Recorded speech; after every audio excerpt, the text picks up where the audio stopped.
Okay, guys, so I'm back. Today, I believe we should talk about vesting, since we talked about deeds last time. There are three types of vesting, basically, that we should talk about. One is called tenants in common, one is called joint tenants, and one is called tenants by the entirety. Okay, now let's talk about tenants in common. Now, there's a lot of different things I can explain about these different vesting categories, but I'm not going to get into the weeds with this. I'm just going to describe them in terms of what happens when someone dies. Okay, so if you have tenants in common with someone, no matter who it is, that means when one of you dies, that your heirs will get your share. So if you have, let's say you are married, for instance, let's say I'm married to Idris Elba. Let's just say you could be married to who you want to be married to. That's who I'm going to be married to in my fictitious scenario. All right, so say I'm married to Idris Elba and we got on title as tenants in common. Even though we're married in the state of Virginia, tenants in common means that if he were to die, his his heirs would get the property if he doesn't have a will. If he has a will, they're called devisees. Okay, so if he had children outside of the marriage before he met me, right, then his children would get a portion of that possibly in the state of Virginia. We wouldn't want that, right? So we don't want tenants in common. You only do tenants in common is if, yeah, it's only if you want. I'm trying to think of any reason. Only if you want that to happen. If you want somebody's heir, like if you have a partner, usually it wouldn't be with the husband and wife. You would do other things. But let's say your business partner, you own property together, and that business partner died. Like you would want he would want his interest to go to his kids. That's when you do tenants in common. Okay, all right. Then the next step is the next type of vesting we have is joint tenants with the right of survivorship. Excuse me. The reason I say that is because technically you can have joint tenants without survivorship rights, but there's no reason to have that. I don't know why I even created that. I don't get the point of it. There's no real difference between joint tenants and tenants in common unless you add the survivorship rights.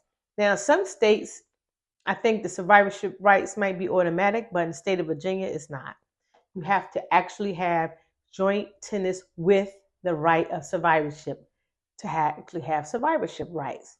So, what are survivorship rights?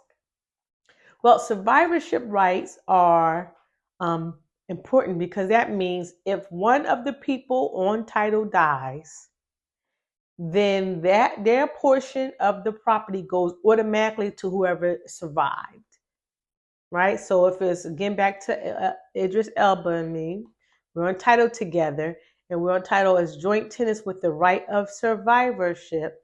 Then if he were to die before me, I'd just get his share of the property. So I'd own the entire property automatically. Okay, that means I don't have to go to probate. It won't go through probate. It won't even be considered part of your estate.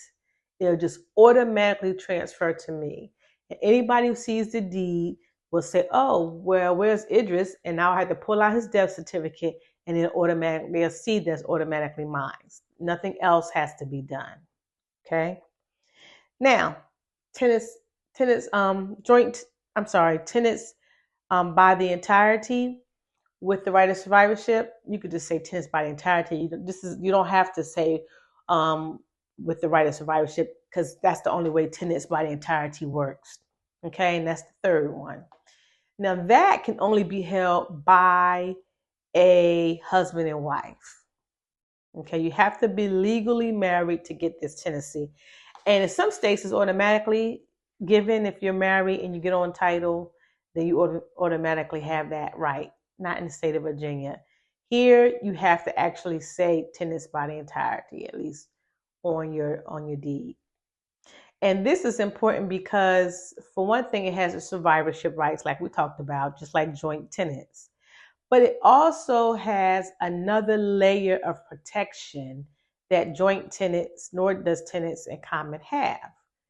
And it is protection against judgments. So, if, generally speaking, if you have a judgment, it attaches whether you have tenancy, well, no matter what the tenancy is, right?